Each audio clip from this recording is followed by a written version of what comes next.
Hello, everybody. Hi.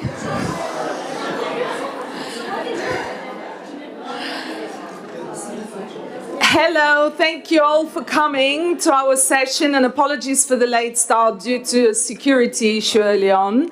My name is Luba Kassova. I'm a researcher, journalist, and co-founder of the International Audience Strategy, ACAS. I'm the author of a series of 3 reports about the missing perspectives of women in news, all of which were commissioned by the Bill and Melinda Gates Foundation, in fact by Miguel Castro, who is here in the audience, without whom, over there, none of the insights you're going to hear today would have been possible. And we're here to discuss the key findings from the latest report, From Outrage to Opportunity. There are QR codes that you can download it if you wish. And we're going to focus a lot more on the solutions than the problems.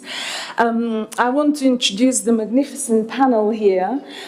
You're really in for a treat. Every time I speak with any of these panelists, I learn something new, so I'm sure you will too. Starting with Richard Addy, he's a co-founder and director at ACAS, and is currently a board member of the Guardian.org, Africa No Filter and Mind. Richard has been involved in a large number of news media projects, including for the BBC, Channel 4, The Guardian, EU Observer, the Bill and Melinda Gates Foundation, and other foundations. Richard is also the quant lead for the Missing Perspectives of Women in News reports and the author of the business case for gender equity. Next, we have Pamela Setoni. She's a journalist for more than 20 years and currently group managing editor at the Nation Media Group in Kenya. She has previously served as managing editor of Nation Media Group's flagship product, The Daily Nation. Among many achievements, in 2019, she set up the first gender desk in Kenya and in Africa, which has gone on to be a real success in making journalism more gender equitable at Nation Media Group. We have Amanda Barrett next to her, a Vice President for News Standards and Inclusion at the AP. She oversees the Nerve Center, the AP's Global News Coordination Hub, Talent Development, News Research and News Verification. In 2020, Amanda created an inclusive storytelling effort focused on broadening the global AP News reports to bring in more diverse viewpoints. Currently, more than 100 inclusion champions across the AP News teams liaise to make journalism more equitable at AP. And last but not least, Jane Barrett is the global editor, news strategy for Reuters. She leads editorial innovation at Reuters and has been involved in 2 projects looking at the representation of women in the news agency.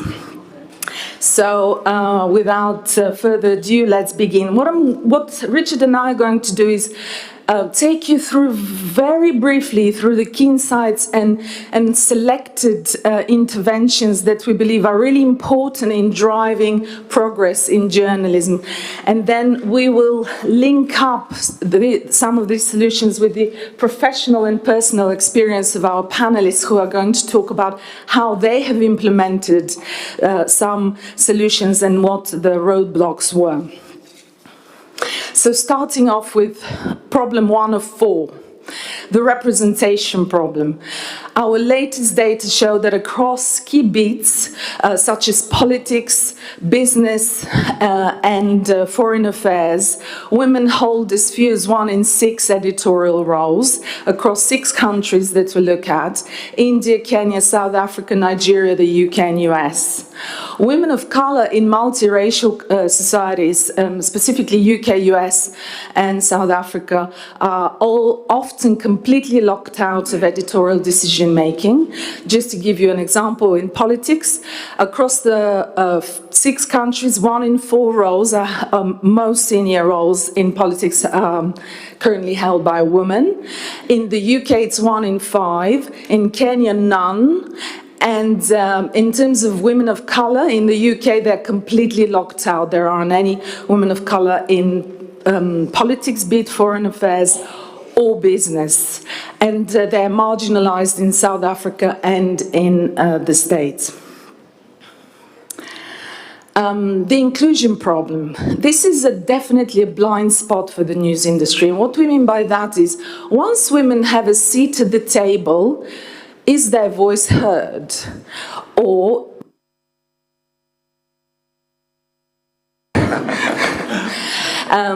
so unfortunately, we found that out of 168 initiatives that we analysed, initiatives in news that aim to bring equity, only 7% mention culture change explicitly.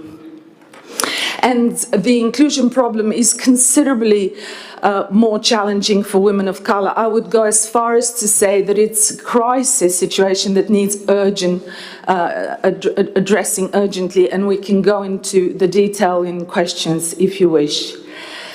Thirdly, we have the coverage problem, which is twofold. It's the missing stories about structural gender inequalities, and secondly, the share of voice of women being drowned out by men. Currently, men's share of voice exceeds that of women by a factor of 3 globally, and it's much more exacerbated in some countries like Nigeria, where it's 6-1, and India 5-1, or the other way around. 1 in 5,000 articles only mention gender. One of 7 key gender gaps that disadvantage women structurally compared to men. And there are a number of reasons for why that's the case, and we'll go into them in the solutions bit. Handing over to you, Richard. And then the fourth problem that Luba came across in the research was what we're calling the gender news consumption gap, which really shocked us when we analysed it. We looked at nearly 2,000 news organisations, and we saw that between those organisations there was a 15 to 16% gender consumption gap, i.e. gender consumption points gap, i.e. men consume more news than women. When you looked online, and we've looked at some latest data for this festival, online there's a 22% online gender news consumption gap. That's looking at all top news organisations across the world. And this is in the context, remember, of global news revenues halving in the last 20 years. Since 2000, in the last 7 years, they've gone down by a quarter, and we're lucky if in the next 10 years they'll go down by another quarter. Thank you, Luba. And then again, in the context that the Reuters Digital News Report recently, the 2022 version, showed that there's a large number, increasing number of news avoiders. And those news avoiders are likely to be women because they're finding there's too much politics. At the time, there's too much coverage of COVID, and the news is making them feel depressed and in a bad state of mind. So there's a real sense of a change that's needed to start to reduce the news gender consumption gap. So we've talked about the representation problem, the inclusion problem, the coverage problem, and the gender news consumption gap. But we haven't left it just looking at problems. We've started to think, Luba started to think about the solutions.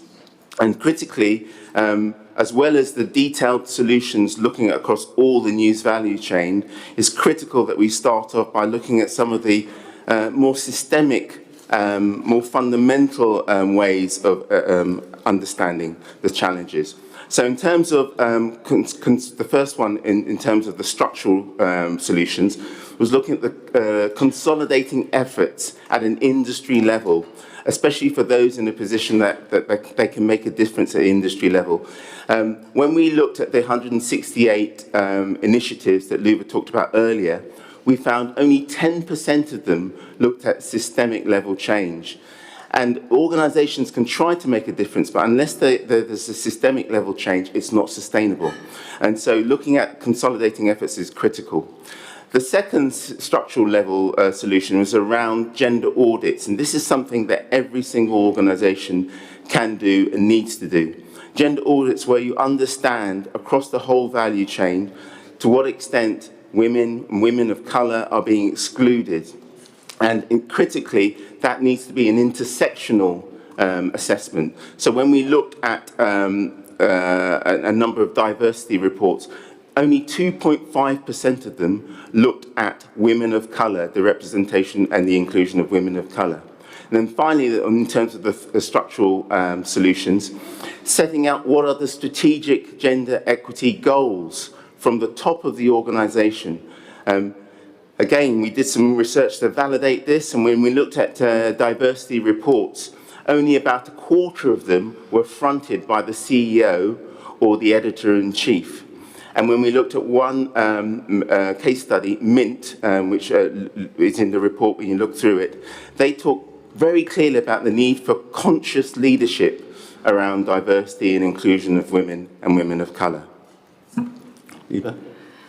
Great. So going back to, I will share a few more solutions with you, and Richard actually, around each of the problem areas, and then we'll discuss those with the panel. So the first one, echoing what Richard just said, is how absolutely critical it is to set intersectional targets for leadership and in newsrooms. And the reason why they should be intersectional is because otherwise women of colour remain invisible. They are not associated strongly enough with men of colour or with women. Therefore, they remain on the periphery, and it's incredibly important to change that. Secondly, introducing a suite of gender policies is really important, and this is something that we covered in the second report. And very importantly, it's attaching a leader in an organisation that it can make sure that they're implemented, because often gender policies are not implemented. And there are key, very important ones that need to be in place around parenting and childcare, safety, sexual harassment, recruitment to eliminate bias at that point, career development, training, and others. Finally, focusing on talent retention programs.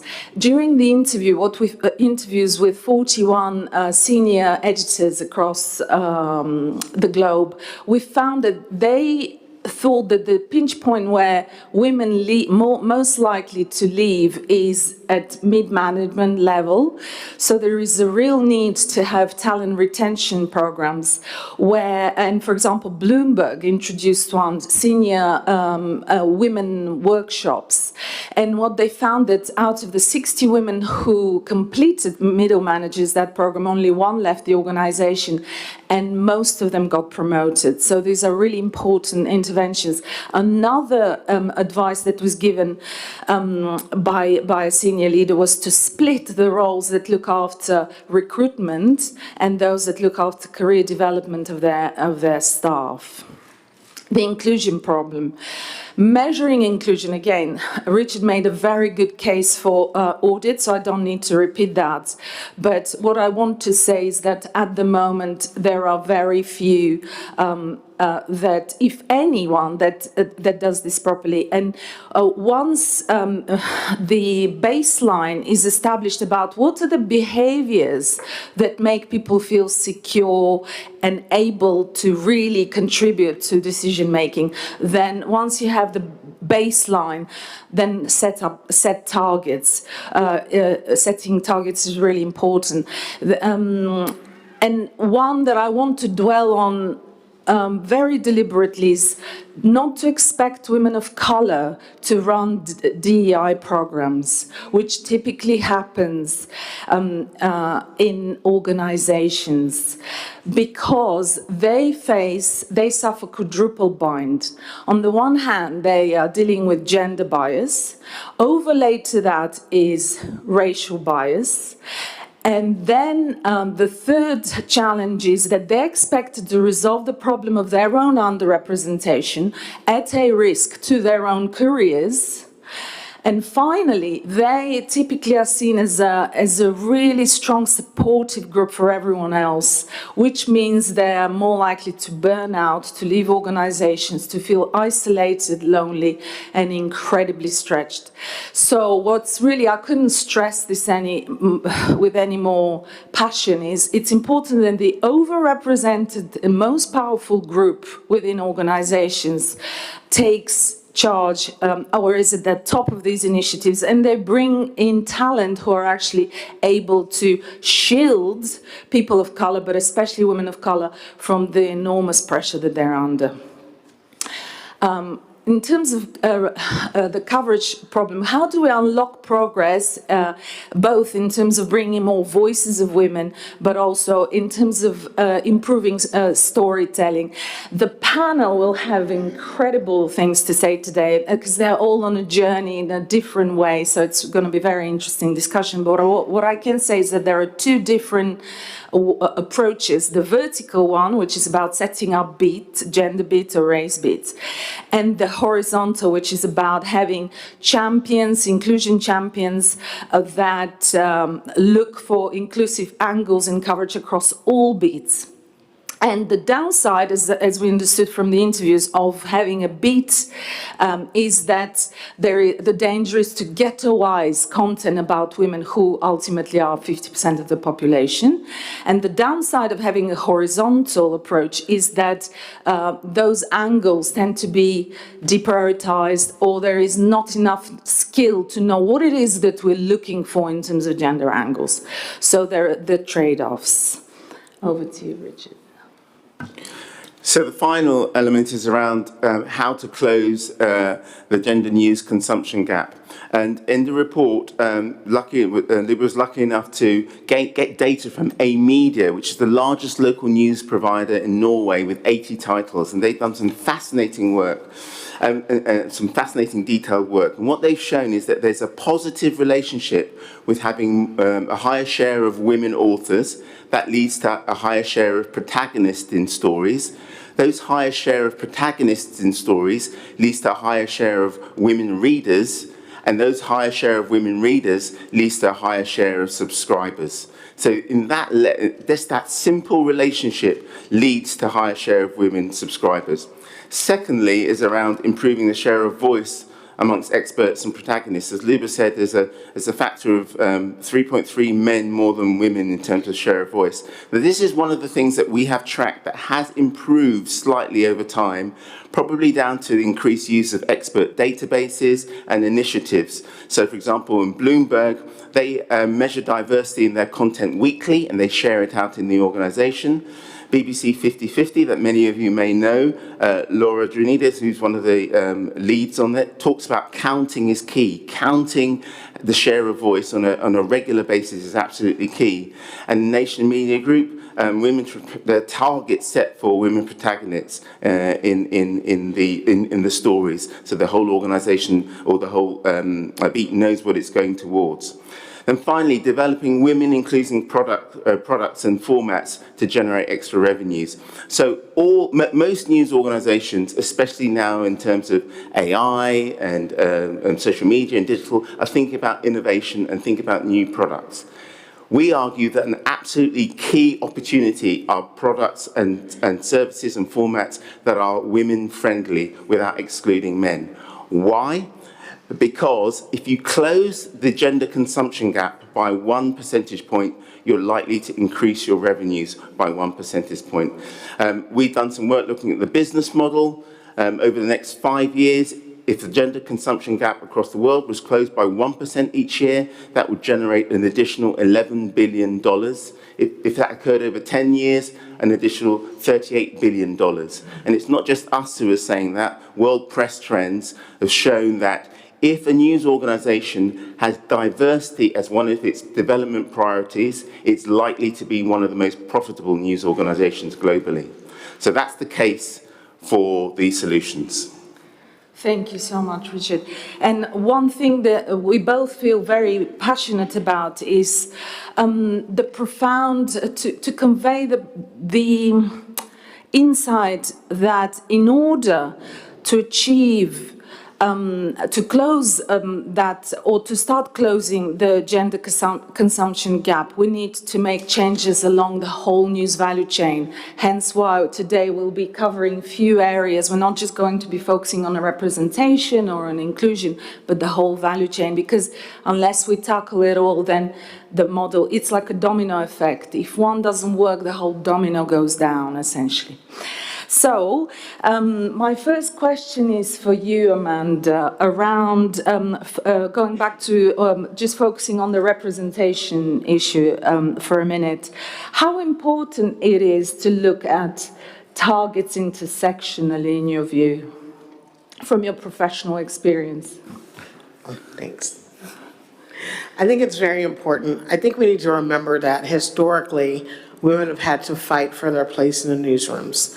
In the 1960s and the 1970s, women had to sue to be included in newsrooms, to even have jobs in newsrooms. And then there was a struggle to become leaders. But for women of color, that door has stayed shut in a lot of ways. There are a few of us sprinkled here and there, but generally what you see is that women of color get left out of the conversation. They're not necessarily decision makers, not necessarily the editors, and don't always get heard when they're proffering story ideas or talking about how to solve problems. One of the issues that we do face is that some people feel like when they hire white women, they therefore check the box. They think that therefore they don't need any other diversity. But we have to remember that there are millions and millions of women of color around the world whose perspectives have not been seen in our newspapers, in our online sites, and in most of our media, except in very small ways. So in order to solve this problem, we need to have women of color in the newsroom who are talking and bringing their perspective, their knowledge of their communities to the forefront to talk about different story ideas that white people just wouldn't think about, to be able to reach those audiences who are out there. And this is not just an imperative for moral reasons, but it's a business imperative. The countries are changing, and there are more and more people of color. And if they don't feel like they're represented and they don't see themselves reflected, they're not going to be willing to pay for the journalism that we produce. So it really is an imperative to bring more women of color into the forefront and into our coverage so that we can more righteously represent the people that we're supposed to be covering. Thank you so much. And Jane, linking to this, how does Reuters approach the issue of representation and diversity? So in our newsroom, we have set targets for both female leadership and also people of colour in leadership, and that is both men and women. We feel very strongly, as you said, Luba, that we don't just want to make this a women issue. This is about diversity from all sorts of angles. And it's really interesting. We set the targets about 2 years ago, and we gave ourselves until the end of last year to hit our first set of targets. And I'm really pleased to say that we outperformed our targets on people of colour in leadership. We underperformed on getting more women into leadership, which was really interesting. I was expecting it to be the other way around, which shows maybe my own bias that, because I've managed to get up to the top, maybe other people can, but it really has taught us that, we set targets for growth. We didn't set targets for the final place that we wanted to be, right? Mm-hmm. So I very much believe that this is a journey that we are all on, that we don't know where we're going to end up, where we should end up. As Amanda so rightly says, the world is changing so quickly, and so what we set as a target for 22 might well be different from target for 27. And I'm delighted to say, by the way, that you can change one of your stats now, because we have now got a black woman in charge of one of our key business desks at Reuters. She was just named to be our global mining editor 2 weeks ago. So for the win, yay. Ronnie Brown, there we go. It's really important to set these targets. It really helps focus people's minds when they're thinking about who are they developing, Who are they interviewing? Who are they encouraging to take on new jobs? You know, if you as a manager are no longer allowed to say, oh, well, you know, only 5 white men applied for the job, you know, you're not allowed to say that anymore. You have to have a diverse, you know, group of people in order to help the whole company hit these targets. And so it really does move things. Thank you so much. What I thought about when you were saying this is that we went through an evolution in writing the 3 Missing Perspectives report, and the final one we realized that setting targets of parity across the board and not taking culture into consideration is a real it's a model that imposes Western type of thinking around the world, and we've moved away from that, and we're thinking we have to take culture into account when we set, well, not we, but when organizations set targets, depending on how patriarchal the society is, so that they know what to expect. And incremental change is so much better than setting targets which are so unachievable that they're just ignored.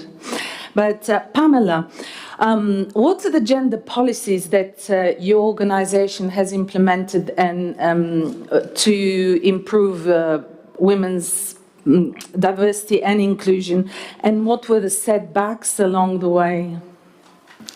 Thanks, Luba. For me, I think setting policies is very important, because this is a serious issue, and we cannot address the challenges that the report has exposed without binding organizations to adhere to certain policies, organizations and the leadership. So at Nation Media Group, where I work, we have a number of policies that address these issues along the entire value chain, starting with the recruitment policies, where recruitment has to be done on an equal basis, and there has to be a report to the board on how many new people have joined an organization, the organization in a quarter, and they are taken into account for the gender balance within that recruitment.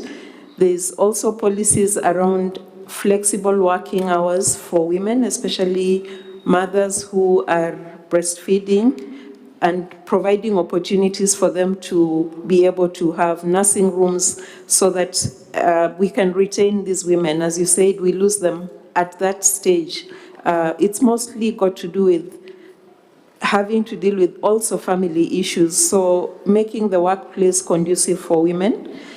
We also have an anti-sexual harassment policy, which makes Nation a place that has zero tolerance for sexual harassment, because when you go back to look at why women leave, that has been cited as one of a key reasons for newsrooms in Africa.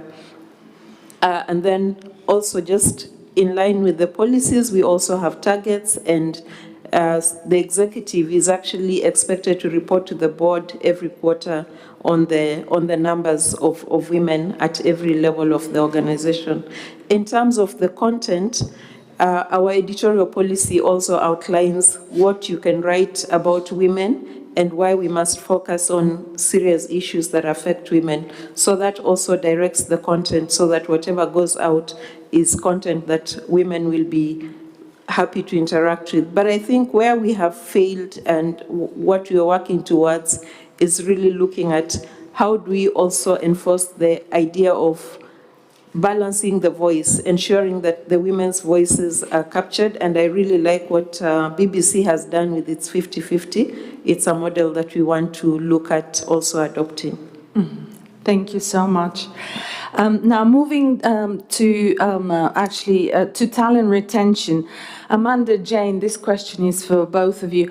What works and what doesn't in terms of talent retention programs in your experiences at Reuters and AP? We'll swap the Barretts around this time. So there have been a couple of things that I think have worked really, really well. And they really kind of come down to listening to people. And that kind of speaks to the point that Richard and Luba have made about inclusion and the culture of inclusion. It's really giving people a space to have a voice. and to feel heard, not just by their peers, but also by senior management, and really to be able to debate things. And so to that end, we set up a couple of years ago, our editor for Newsroom Diversity, Joyce, set up some employee resource groups, which are pretty normal in other companies, but really haven't been very normal in newsrooms.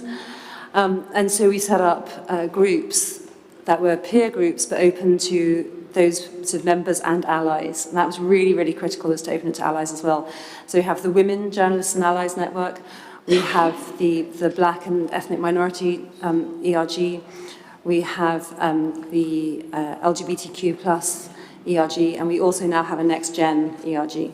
And it's just a way of not trying to ghettoize people, because they are very much open, but it's a way for people to have a conversation, and for people like me, like our editor-in-chief, Alessandra, to listen in and to really hear and to understand what people are thinking. Not to criticize, not to come in with solutions, just to listen. And that's really important. If people feel that they have a voice and that they are part of the discussion, it really helps in retention. And then the other key one for me is mentoring. And in fact, my former colleague Emma, who's sitting over there, set up a fantastic mentoring matching program at Reuters, whereby she asked, and rightly put the onus on people who've been around for a while. It's like, well, you've got to start giving back, mentor some people. And so I think I've done 4 now in this round. And it's just been fabulous, and I've got some lovely stories about the mentors, which we can get to later if we have time, or over a drink after this session. But I think what I've really learned about that, having had some really bad mentors and a couple of good mentors when I was growing up, is that really, really good mentoring focuses on 3 things. And it's being able to share your knowledge. What have you picked up along the way? What tips, what techniques, what's the reading that somebody should do? It's your experience, which is different from knowledge. Knowledge is your head. Your experience is like how you lived it, and particularly where you messed up. That is, I think, find really, really powerful in mentoring, because it just humanizes it. Just because I've been around for 20 plus years and I've got to where I am doesn't mean that I've had a perfect line-up. And sort of humanizing a career path, I think, is really important. And then thirdly is really leveraging your network and using the people that you know, people that I might meet here, people that I know in our own organization, to help, sort of put the next paving stones for the path of the mentee. So really kind of using sharing your experience, sharing your knowledge, and sharing your network. Thank you. I'll jump in and say I agree that mentoring is very powerful. When I was a younger manager at AP, I had a mentor who was on the business side of the business, and that was really powerful because, for a long time, all I was thinking about were deadlines, getting something on the wire, and updating it quickly.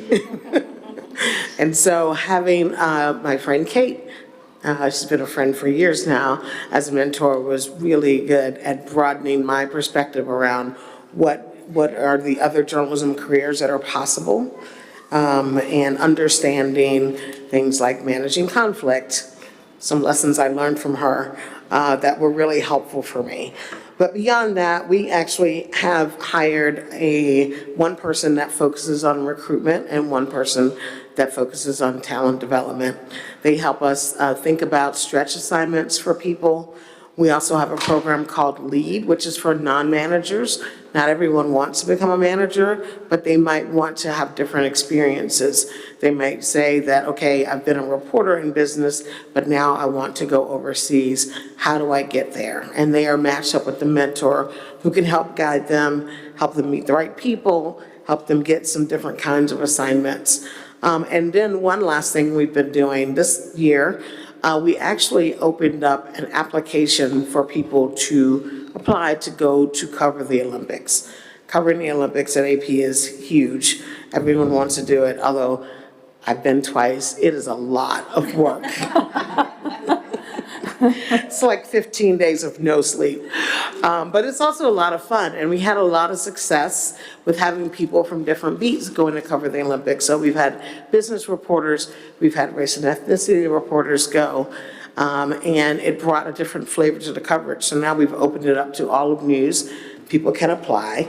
Not everyone will be accepted, obviously, but it will get some new people, some different skills. It might help them think about their careers differently. So we're really trying to make an effort to help people see the possibilities for them, because when people don't see a possibility, they tend to leave. They just say, I'm done, I've reached the end, and I'm out of here. So you really have to think about helping, develop people's careers. It's also on them, obviously. They want to think about what they want to do, but they need to understand that there's a career path that they can take so things can be more fulfilling for them. Thank you so much. The next question is for all three of you, if we can discuss it briefly so we can go through more questions. But it's a really important one, and I look forward to you all answering, perhaps starting with you, Pamela. What is your view about the vertical versus the horizontal approach to improving storytelling to be more equitable? And is this juxtaposition false, and we shouldn't really pit them against one another? But Pamela, I mean, obviously you have incredibly successful experience with the vertical. This is a question we've grappled with a bit because I know that traditionally in many newsrooms, women are thrown in silos, and sometimes it's a silo that will just be talking about women's issues, and then the rest of the organization seems to move on and forget all about them. So when we decided to set up the gender desk, it had to take both approaches. I don't think it should be one versus the other. There's a way we can do both, and this is how we've done it. We believed that we needed to secure space to talk about women's issues. At the moment, with what newsrooms are going through, even pagination is an issue, and just getting a story in the mainstream, in the main news pages, can sometimes be difficult. So we secured space by setting aside a magazine that would focus on women's issues, and it goes as an insert in the main newspaper every week. But in addition to that, the gender editor plays a key role across the whole organization. So she sits in all the meetings in the morning when we are planning the day. She's there to pitch stories that will go online, gender-related stories, but she's also there to look at everybody else's pitch through a gender lens. She also gives feedback to the rest of the editors in terms of what they're getting right and what they're getting wrong in terms of including the both genders in the voice that is coming through our products. So, Luba, in my view, we can balance them out, and we are doing that quite well at Nation. I think you need both. We have a race and ethnicity team, and they do their work and they focus on enterprise stories, but often they're called in to deal with breaking news. And by having them work with colleagues around the company, it's really helpful to have their perspective. Sometimes they are teaching someone something new that they didn't know or didn't understand, or discussing with them word usage or those kinds of things. So I think you really need the specialized beats, but you also need people to own it. People have to understand this is part of their job. It's part of your job to accurately represent the community that you cover. Otherwise, you're not being accurate. So, you have to get out there and really talk to a wide group of people. And I think if we tackle it with both perspectives, then we get more results. And then it's not just someone shoveling the responsibility off on someone else. And before we move to Jane, can I just very quickly ask you to comment on, now that you have 100 inclusion champions whose role is to look for angles, inclusive angles, what difference has it made? Oh, the inclusion champions are so wonderful. When we started this journey, I was determined, that this was not going to be Amanda's project. And I told the leadership, this is your project too, like you have to be involved. And then when we decided to create inclusion champions, it just made such a huge difference in the coverage. I found that, for one thing, so many people are waiting to tell different kinds of stories with different people's perspectives and didn't feel like they had permission. Or they felt like their middle manager would say no to them. But by supporting them and allowing them to understand that this is a priority, they were able to tell those stories. But then the inclusion champions just ran with the effort. They formed their own little team to deal with issues that crop up in the coverage and to be able to reach out to different desk members. They've held roundtables to discuss issues like building diverse sources. They answer the questions of their colleagues and talk through story ideas. And I feel like it has made such a difference in the newsroom. You know, people aren't approaching being inclusive as just this task that they have to do. They're excited about it. And that's down to the inclusion champions who I just appreciate so much. Thank you. Jane? I think very similar to the other two, so I won't talk too long about it, but I think it's a shame that newsrooms haven't been able to do it in verticals, and that we've had to kind of create, that we haven't been able to, which one's which? We haven't been able to do it naturally, we've actually had to create a beat. Yes. Let's go with that one. And for me, it's a little bit like our climate coverage, right? We feel that climate should be part of every single beat, and yet it's really difficult to get those stories and to really corral them and make a difference and actually display them in a way that shows that we have been covering lots of things on climate. And so actually by having a climate editor and a climate team, everyone in the newsroom still has to report on climate, but now there's kind of a focus point. And we tried to just let 1,000 flowers bloom on inclusion, and it just hasn't worked. So we've actually, if anyone's interested here, we have a job application open at the moment for a race and justice editor, who will have a team in order to do some of the things that we've been discussing. That's very encouraging. We'll stop now. So we have a dilemma. We have 10 minutes left and we really wanted to leave questions for you, but I also have very interesting questions for the panelists. So all those in favor of Q&A and me stopping the questions, hands up. All the ones in favor of us continuing with the scripted questions, hands up. And what's the third option that I haven't said? Pardon? Yeah, ask your questions. Who has, yes, the lady. Oh, there is a mic coming. Hello, my name is Luba. I'm student journalism from Antwerp. First of all, thank you for this amazing discussion. I learned so much. But my question was, these are amazing solutions on how to approach women of color. But how are you teaching these white people on white privilege? And in Amanda's words, how are they not, this is a woman of color, she ticks the box and it's all right. How are you approaching them on their talents and not just because she's a woman of color? I don't know if there's a person. I can actually take that one. So when the pandemic began at the AP, we started having conversations about coping with the coronavirus. They were called our coping calls. And then when the death of George Floyd occurred, they started to be about race. And we actually had some discussions around white privilege, around the history of racism in the country and in the world. And they were very helpful. And we've also had some sessions with the group, the Black at AP group has held some sessions to talk about these very issues. I think unless we talk about it, we can't tackle it. And, you know, there are people that kind of run from it and don't want to deal with it, but it's going to continue to be a problem unless we call out the issue, explain what it is, because some people don't know the terminology. And we're also a global company, so for us, you know, inclusion issues are different in different parts of the world. So we continue to have conversations and try to deal with those issues head on. Any, yes, please. Hi, Catherine Gisheru is my name. I just had a question for the panelists because I think all of you are saying the same thing. You need to have policies, you need to stand by what you have to have strategies. But what happens when you have beautiful strategies but they're not being implemented?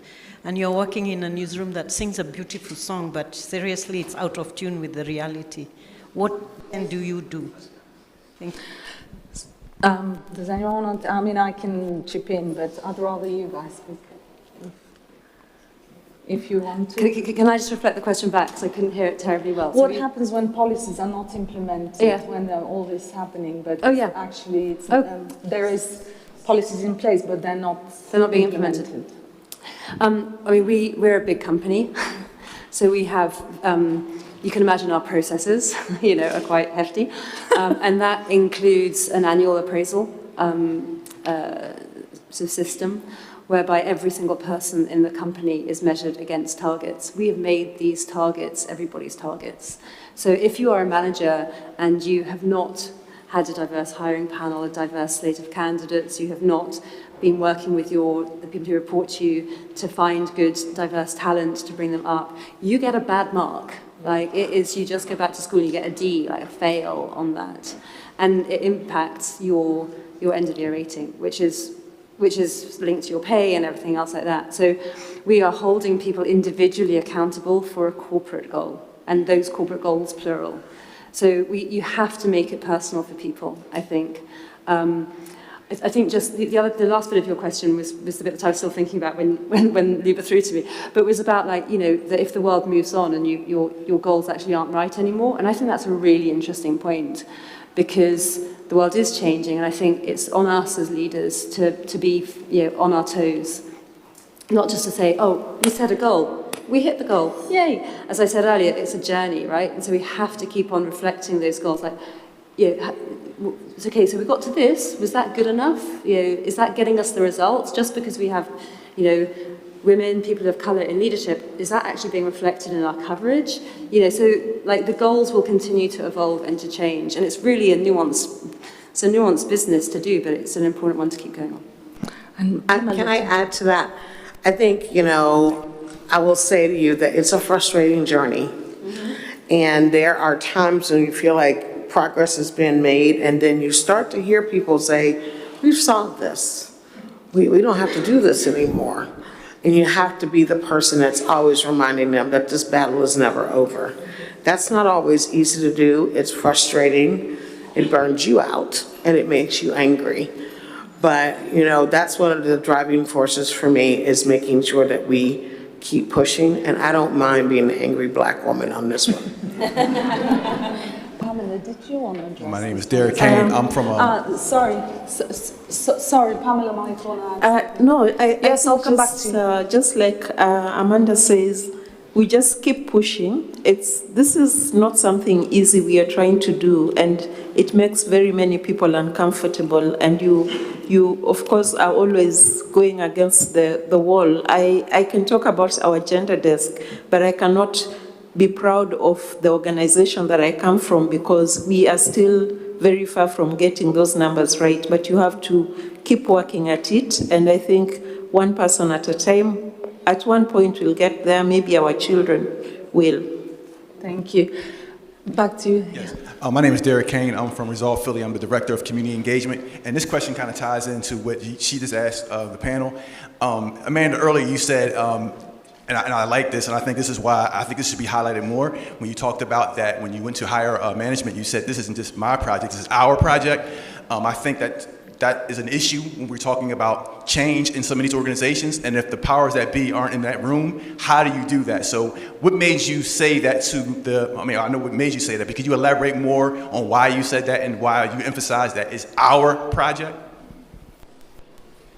So I will say that there were two reasons I wanted to emphasize that. First of all, I had a different project where Jane and I first met. We were in an executive leadership program that really became my project, and it was so frustrating. That was around planning, and it had nothing to do with race, but it was really frustrating to have to push the boulder up the hill myself.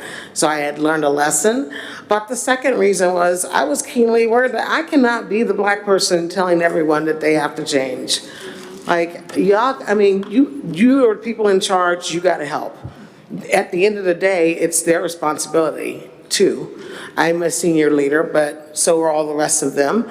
And it's our collective responsibility to make change for the company, the coverage, and for all of our thousands and thousands of customers who are counting on us every day, who may not necessarily have the staff to do the work that we can do.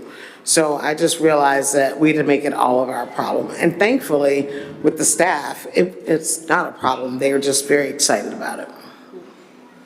Over here, we have 3 more questions. So there are 3 here, I think? Yes. Yeah. No, 2 here and 1 in the back, and that will be. Good afternoon. Thank you all for coming. My name is Janice Littlejohn. I'm an independent journalist from Los Angeles, California. I wanted to follow up on the gentleman's question, just to extend it, looking at the solutions of don't expect women of color to run DEI programs and hire specialists. What are your organizations doing to allow you that extra assistance in terms of people that specialize, or organizations that specialize in these kinds of areas, so that you're not feeling burnt out? Yes, do you want to ask your question and at the back, and then they'll take them? Well, I just wanted to make a comment, so it's not really a question, and it will be not very comfortable comment. My name is Anna, I work at Minority Rights Group International, and I was very happy about this panel. I was very much looking forward to it. And I must say that I'm really disappointed that during 1 hour, 2 amazing women of color had 12 minutes of voice. I was looking on my watch, and I hope that we can do it better next time. No, I'm sorry. Thank you for your feedback.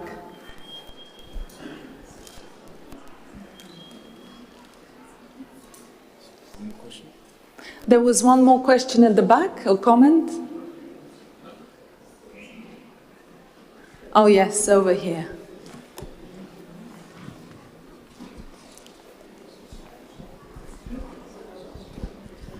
Hi, Annette Young, the host of 51%, a show about women on France 24, and a question directed to my colleagues at AP and Reuters, because what many people might not realise is even big organisations like France 24 depend so much on what your organisations provide. So thank you to both of you for doing the work you're doing.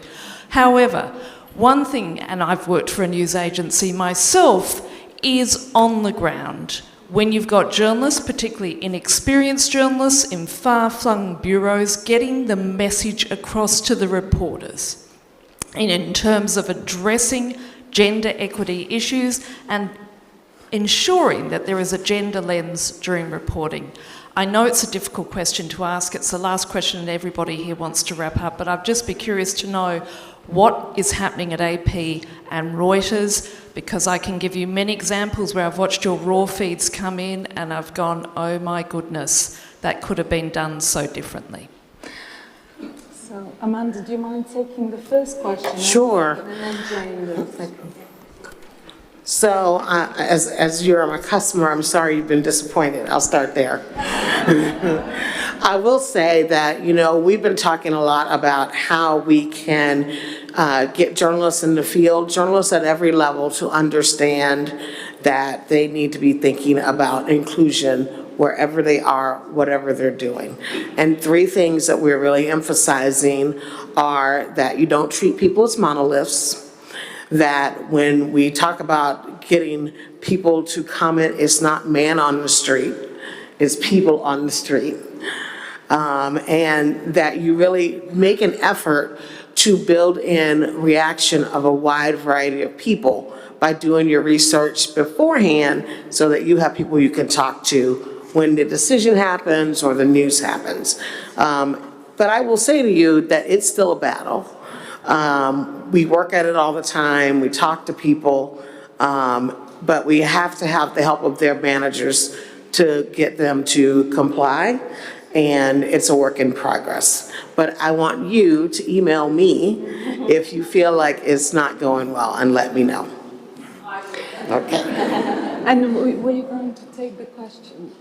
So I'll take your question, unless you want to, do you want to take that question? It was about getting women of colour to do It was more about multiracial societies, I think.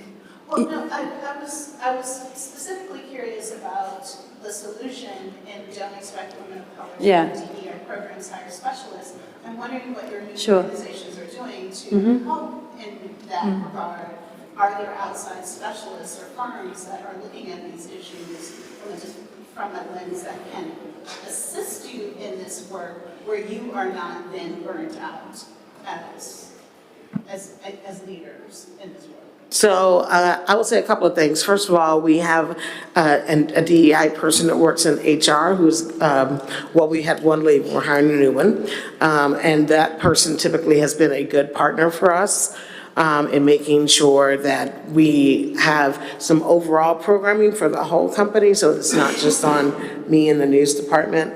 I have partnership with the Maynard Institute, which I don't know if you're familiar with them, but they do a lot of journalism education, and they are wonderful people.